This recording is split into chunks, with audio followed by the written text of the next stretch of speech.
Trump কি সত্যি আন্তর্জাতিক আইন ভাঙার পথে হাঁটছেন? বেসামরিক অবকাঠামোতে হামলা কেন যুদ্ধাপরাধ হিসেবে ধরা হয়? ইরানের ওপর এই হুমকি বাস্তবে কতটা কার্যকর হতে পারে? আন্তর্জাতিক আইন কি এখন দুর্বল হয়ে পড়ছে? আপনারা দেখছেন টিভিএন 24 নিউজ নেটওয়ার্ক। সবশেষ আপডেটে স্বাগত জানাচ্ছি আমি রেশমা আহমেদ। ইরানের বিদ্যুৎ কেন্দ্র, পানি পরিশোধন প্ল্যান্ট, তেল ক্ষেত্র, সড়ক ও সেতু এসব অবকাঠামো দেশটির সাধারণ মানুষের জীবনের মৌলিক ভিত্তি। এগুলো ধ্বংস হলে প্রায় 93 মিলিয়ন মানুষের দৈনিক জীবন মারাত্মকভাবে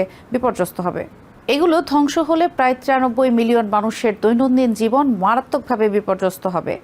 আন্তর্জাতিক মানবিক আইন অনুযায়ী এ ধরনের বেসামরিক স্থাপনায় ইচ্ছাকৃত হামলা অনেক ক্ষেত্রে সরাসরি যুদ্ধাপরাধ হিসেবে বিবেচিত হয়। এই প্রেক্ষাপটেই আমেরিকার প্রেসিডেন্ট ডোনাল্ড ট্রাম্পের সাম্প্রতিক বক্তব্য গভীর উদ্বেগ তৈরি করেছে। তিনি প্রকাশ্যে একাধিকবার হুমকি দিয়েছেন যে ইরানের এসব গুরুত্বপূর্ণ অবকাঠামো ধ্বংস করা হতে পারে। এক বক্তৃতায় তিনি বলেন, ইরানকে স্টোন এইজে ফিরিয়ে দেওয়া হতে পারে, যা তার আক্রমণাত্মক অবস্থানের স্পষ্ট ইঙ্গিত বহন করে। স্টার সপ্তাহান্তে সামাজিক মাধ্যমে দেওয়া বার্তায় ট্রাম্প ইরানকে আলটিমেটাম দেন, হরমুজ প্রণালী খুলে দিতে হবে, না হলে বড় ধরনের হামলার মুখে পড়তে হবে। তিনি সতর্ক করেন, নির্ধারিত সময়ের মধ্যে ইরান সাড়া না দিলে দেশটির ওপর নরক নেমে আসবে। পরবর্তী পোস্টে তিনি আরও স্পষ্ট করে জানান, বিদ্যুৎ কেন্দ্র ও সেতু হবে প্রধান লক্ষ্য। এমনকি তিনি অশালীন ভাষা ব্যবহার করে হুমকি দেন, যা পরিস্থিতিকে আরও উত্তপ্ত করে তোলে এবং কূটনৈতিক উত্তেজনা বাড়িয়ে দেয়। ইতিমধ্যেই সংঘাতের বাস্তব প্রভাব দেখা যাচ্ছে। তেহরানের কাছে একটি বড় সেতুতে আমেরিকান হামলায় অন্তত 13 জন বেসামরিক মানুষ নিহত এবং প্রায় 95 জন আহত হয়েছে বলে ইরানি সূত্র জানিয়েছে। আইন বিশেষজ্ঞ ও ইতিহাসবিদরা বলছেন, সাম্প্রতিক সময়ের কোনো আমেরিকান প্রেসিডেন্ট এত প্রকাশ্যে সম্ভাব্য যুদ্ধাপরাধমূলক পদক্ষেপের কথা বলেননি। অতীতে নেতারা অত্যন্ত আনুষ্ঠানিকভাবে আন্তর্জাতিক আইন মেনে চলার কথা বলতেন, যদিও বাস্তবে তা সবসময় পুরোপুরি অনুসরণ করা হয়নি। আন্তর্জাতিক আইন, বিশেষ করে Geneva convention, Hague convention, Nuremberg নীতিমালা এবং জাতিসংঘ সনদ স্পষ্টভাবে বেসামরিক জনগণ ও অবকাঠামোর ওপর হামলা নিষিদ্ধ করে। কোনো দেশের সম্পদ দখল বা লুট করাও আইন বিরোধী, যদিও ট্রাম্প ইরানের তেল নিয়ন্ত্রণের সম্ভাবনার কথাও ইঙ্গিত দিয়েছেন।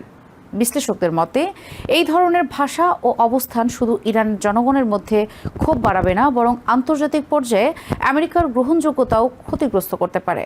এতে যুদ্ধকালীন নিয়মকানুন আরও দুর্বল হয়ে পড়ার আশঙ্কা তৈরি হয়েছে। কার্নেগি এন্ডাওমেন্টের বিশ্লেষক করিম শাহজাদপুর বলেন, অবকাঠামো ধ্বংস ও বেসামরিক হতাহতের সংখ্যা বাড়লে ইরানের সরকার এটিকে জাতির বিরুদ্ধে যুদ্ধ হিসেবে তুলে ধরতে পারবে, যা তাদের অভ্যন্তরীণ সমর্থন শক্তিশালী করবে।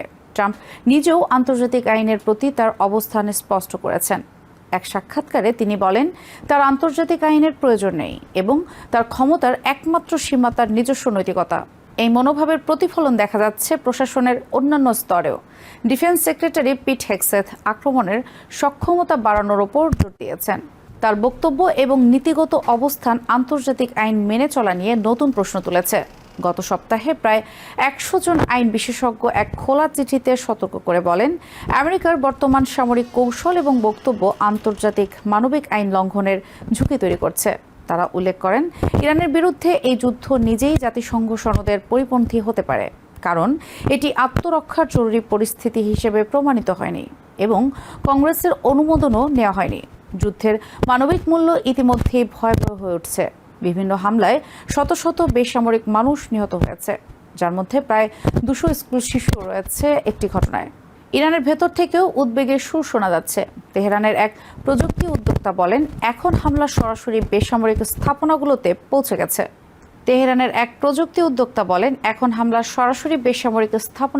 পৌঁছে গেছে। আমাদের জাতীয় সম্পদ ধ্বংস হয়ে যাচ্ছে।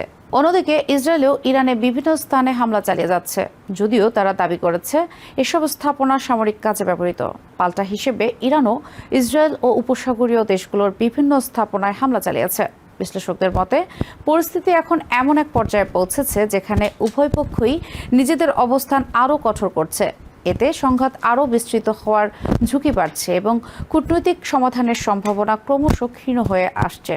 ট্রাম্পের এই সরাসরি ও আক্রমণাত্মক হুমকি শুধু একটি সামরিক কৌশল নয়, এটি আন্তর্জাতিক আইন, বৈশ্বিক স্থিতিশীলতা এবং ভবিষ্যৎ যুদ্ধের নিয়মকানুনের ওপর গভীর প্রভাব ফেলতে পারে। নিউ ইয়র্ক থেকে সম্প্রচারিত TVN 24 টেলিভিশন বিশ্বজুড়ে বাঙালির কণ্ঠস্বর।